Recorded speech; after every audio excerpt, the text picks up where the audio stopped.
So it's 6 in the morning, and I've just told my junior high stories and I did my exiled video.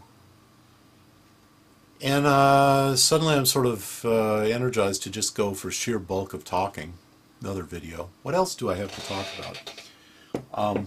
For a long, long time I wanted to do a nice little short video about memes.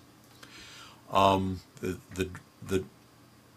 idea of a dangerous idea, an idea that is a virus. Is this true? I somehow managed to avoid hearing about the concept of memes, the Richard Dawkins concept of memes, until very recently. But I guess he actually proposed it, like 1975 or something.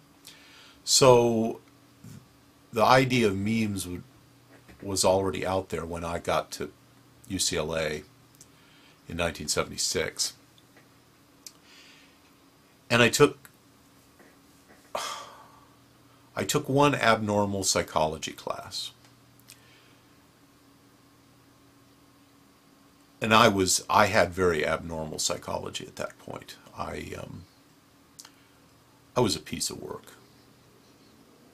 I'm so glad I'm not me back then. If you think I'm fucked up now, or on the other hand, if you think I'm wise, I was really fucked up then, and my wisdom was buried under layers of even more self-defeating crap than it is now. So I took this abnormal psychology class, and there were basically two lessons. I'm a two-lesson guy, I guess. I came away from that class with two lessons. One was another cynical idea about society, and the other one was being infected by a meme. First one was, in that class I heard of this Stanley Milgram, or is it Stanley? The Milgram experiments, where the psychologist in the 60s tricked these test subjects into thinking that they were administering painful shocks to other test subjects, when in fact the other test subjects were actors. And basically, to make a long story short, the experiment showed that your average person would do, Nazi-type things when given permission and encouraged to do so by an authority figure. That was the essence of the experiment. It was a cut and dried success at showing that very clearly. But the lesson that I took away from hearing this story had to do with the reaction to this experiment. And the reaction was a very sensible thing, I have to admit. Whoever the governing body was for psychological experiments came up with new rules that prevented scientists from tricking unwitting test subjects into experiments where they were that might be traumatic to them. Because if you're tricked in an experiment into thinking that you have just almost killed some person who's screaming in agony there just because some guy in a white lab coat told you to do it, that's got to be pretty traumatic. So obviously, you can't have that. You don't want to be mentally torturing the test subjects. So new guidelines were put in place, and there would be no more Milgram type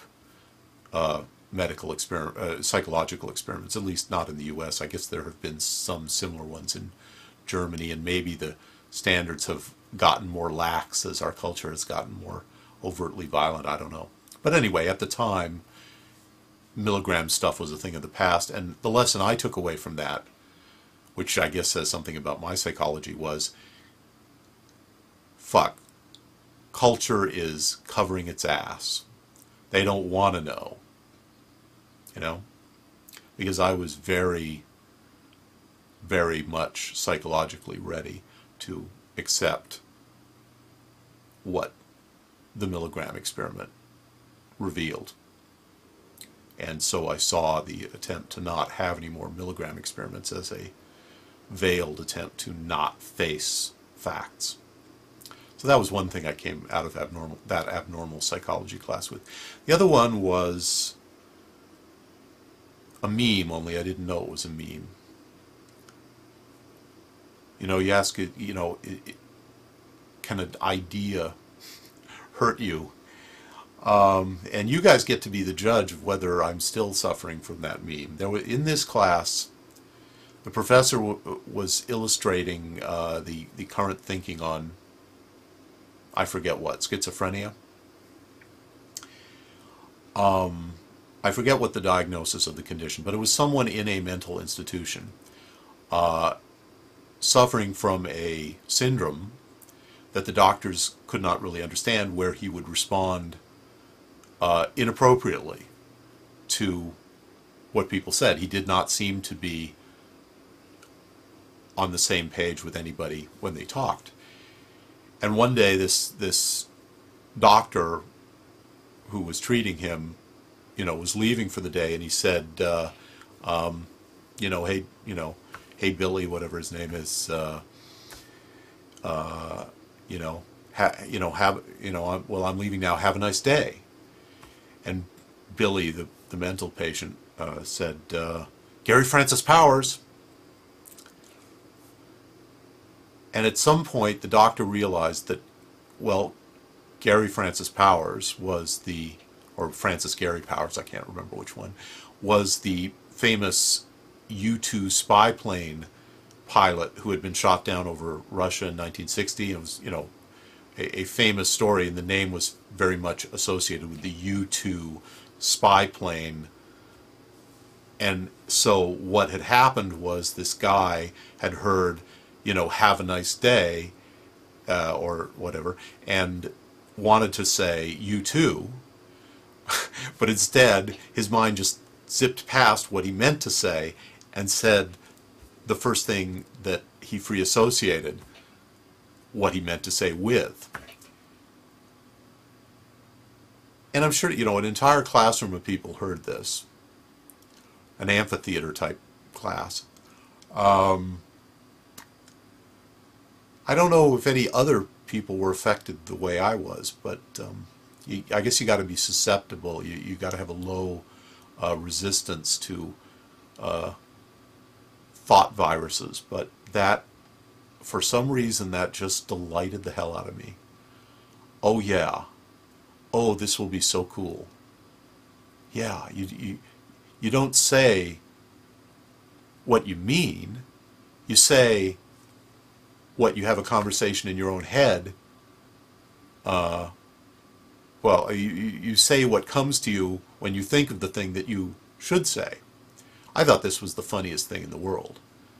And I actually had at least one friend by then who could handle this. I would talk to him and I would say things that were references to what I meant to say, and he would get it. He would know what I meant. And other people who didn't know me, I would, if I would do the equivalent if they said, have a nice day, I would say Francis Gary Powers, only it would be my own invention on the spur of the moment. I would just move right past what I wanted to say into something from inside my head that all but a few people would not be able to understand, and I liked that. I liked having a secret language that nobody understood, that I enjoyed the fact that people didn't know what the fuck I was talking about. And a few years later, I was on a date with this girl and I was talking. And she said, "Excuse me, I don't know what you're saying." And I suddenly realized, uh-oh, I think I have crossed some limit here. I better try to get back. And as anybody who's watched my channel can see, I still am not all the way back. But